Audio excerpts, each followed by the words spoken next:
কত বাকি রয়েছে নিয়োগ, প্রকৃত সমস্যাটা কতটা গভীরে?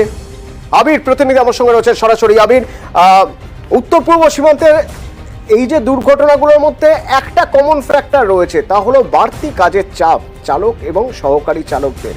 কেন এই বাড়তি চাপটা নিতে হচ্ছে? দেখো, উত্তর পূর্ব সীমান্ত রেলওয়ে একটা বিস্তৃত অংশ জুড়ে ছড়িয়ে রয়েছে। একদিকে মালদা, অন্যদিকে কাটিহার, অন্যদিকে হচ্ছে আলিপুরদুয়ার, শিলিগুড়ি, গুয়াহাটি, মিজোরাম পর্যন্ত রেলের নেটওয়ার্ক যতদূর পর্যন্ত উত্তর পূর্বে যাচ্ছে সেটা এই অংশের মধ্যে সংযুক্ত। শুধুমাত্র যে যাত্রীবাহী ট্রেন চলাচল করছে এমনটা নয়, এই মুহূর্তে দাঁড়িয়ে পণ্যবাহী ট্রেন চলাচলের সংখ্যাও এখানে বৃদ্ধি করা হচ্ছে, ডাবল লাইন একাধিক জায়গাতে করা হচ্ছে। তবে রেলের যারা কর্মী তাদের যেটা অভিযোগ, পর্যাপ্ত যে নিয়োগ সেই নিয়োগ এখানে হচ্ছে না। ময়নাগুড়ি ট্রেন দুর্ঘটনার পর বলা হয়েছিল যে অন্তত চালক সহকারী চালকদের নিয়োগ প্রক্রিয়াতে গতি আসবে। এরই মধ্যে রাঙাপানি দুর্ঘটনা ঘটে গেছে। বিভিন্ন যে ডিভিশনগুলো রয়েছে উত্তর পূর্ব সীমান্ত রেলের, এবং এর সঙ্গে যদি ক্রু লবিগুলো দেখতে পাওয়া যায়, মালদা, আলিপুরদুয়ার, কাটিহার, অন্যদিকে হচ্ছে শিলিগুড়ি, অন্যদিকে যদি দেখতে পাওয়া যায় যে তিনসুকিয়া, লামডিং, এই সমস্ত জায়গাগুলোতে দেখতে পাওয়া যাচ্ছে যে বহু শূন্য পদ পড়ে রয়েছে। এবং কাদের শূন্য পদ? যারা চালক সহকারী চালক হিসেবে যাদের কাজ করার কথা রয়েছে। এবং গোটা উত্তর পূর্ব সীমান্ত রেলওয়ে প্রায় 20% যে শূন্য পদ চালক সহকারী চালকদের এখনো পর্যন্ত পূরণ করা হয়নি। এক্ষেত্রে তাদের অভিযোগ যে তাদের দীর্ঘ সময় ধরে ডিউটি করতে হচ্ছে, অতিরিক্ত ডিউটি করতে হচ্ছে, কাজের চাপ তাদের বৃদ্ধি পাচ্ছে। ফলে রেল যতক্ষণ না পর্যন্ত চালক সহকারী চালকদেরকে নিয়োগ প্রক্রিয়া শুরু করতে পারছে, উত্তর পূর্ব রেলওয়ের যারা ডিউটির মধ্যে থাকেন তারা বলছেন তাদের এই চাপ একটা অন্যতম কারণ তাদের মনোসংযোগের ব্যাঘাত ঘটানোর জন্য। তবে রাঙাপানি দুর্ঘটনার পরই দেখতে পাওয়া গেছিল যে রেলওয়ে রিক্রুটমেন্ট বোর্ডের তরফ থেকে এবং রেলওয়ে বোর্ডের তরফ থেকে তালিকা প্রকাশ করা হয়েছিল, সেখানে কত ভ্যাকেন্সি রয়েছে এবং কবে নিয়োগ হবে সেই সংক্রান্ত বার্তা দেওয়া হয়েছিল। তবে বারবারই বিভিন্ন সময় নোটিফিকেশন হচ্ছে, বাস্তবে তার যে কোনো প্রতিফলন দেখতে পাওয়া যাচ্ছে না, সেই কথাই বারবার ধরে এই চালকরা মনে করিয়ে দিচ্ছেন। অর্থাৎ এই বারবার নোটিফিকেশন হচ্ছে কিন্তু সেই ভ্যাকান্সি রয়ে যাচ্ছে। ধন্যবাদ আবির। করমণ্ডলের পর কাঞ্চনজঙ্ঘা, রেলপথে দুর্ঘটনার বিভীষিকা, বাড়ছে গতি, ছুটছে ভারত। সুরক্ষা পরিষেবায় কি হচ্ছে আপোষ? অবহেলা নাকি টাকার অভাব? কোন ট্র্যাকে রেলের ভবিষ্যৎ? বিশ্ব মজুমদারের সঙ্গে দেখুন সোজা সাপ্তাহ, আজ রাত 8টা।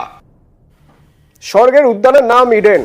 তো ইডেন গার্ডেন্স আক্ষরিক অর্থেই ক্রিকেটের স্বর্গোদ্যান, এবং পৃথিবীর অনেক তাবড় খেলোয়াড় তারা বিশ্বাস করেন, ক্রিকেটাররা বিশ্বাস করেন ইডেন তাদের কাছে পয়া মাঠ, আর ইডেনের দর্শক তাদের কাছে ভগবান। তো সেই ইডেনের সংস্কারের কাজ আটকে রয়েছে। সিএবি চাইলেই ইডেনের গ্যালারির সংস্কার করতে পারছে না। এদিকে বড় বড় ম্যাচ রয়েছে সামনের বছর, 2026 পর্যন্ত সংস্কারের কাজে হাত দেওয়া যাবে না কেন? ইরান প্রতিনিধি আমার সঙ্গে রয়েছেন। ইরান, সিএবি চাইলেও ইডেনের গ্যালারির সংস্কার করতে পারছে না কেন?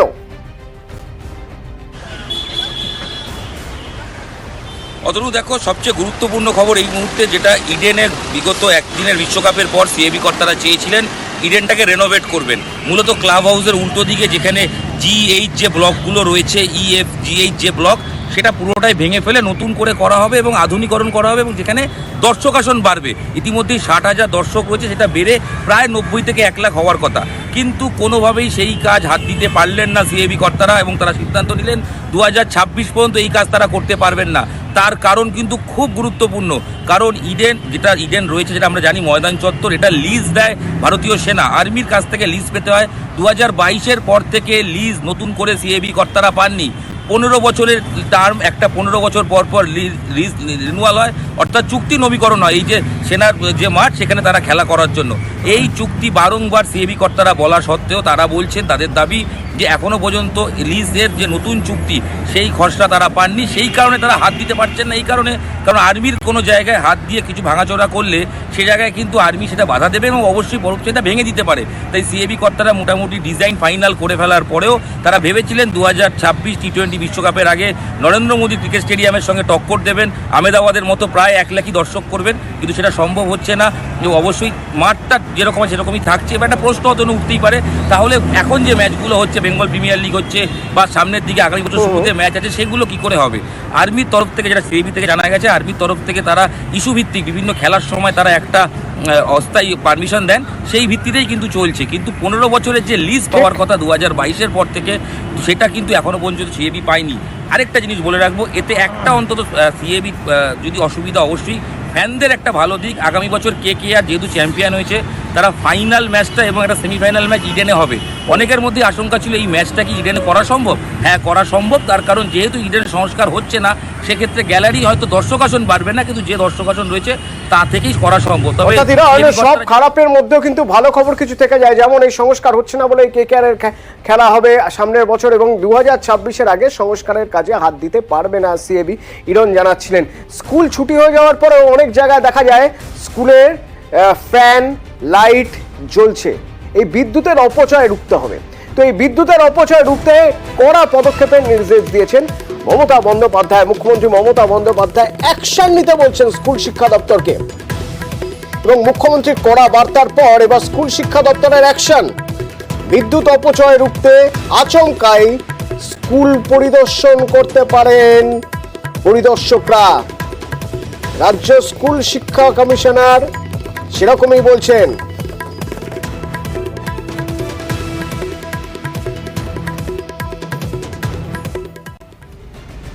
স্কুলে বিদ্যুতের বিল 34,000 টাকা। আপনি ভাবুন একবার, গরমের ছুটি যখন চলছিল তখনও একটা স্কুলে 41,000 টাকা বিদ্যুতের বিল এসেছে। কিভাবে? অর্থাৎ বিদ্যুৎ অপচয় হয়েছে, আর সেই অপচয় রুখতেই এবার অ্যাকশন স্কুল শিক্ষা দপ্তরে। কোন স্কুলে বিদ্যুতের বিল 34,000 টাকা, কোন স্কুলে আরো বেশি 41,000 টাকা। গরমে ফ্যান বেশি চলে, বিলও বেশি আসে, কিন্তু স্কুলে তো গরমের ছুটি ছিল।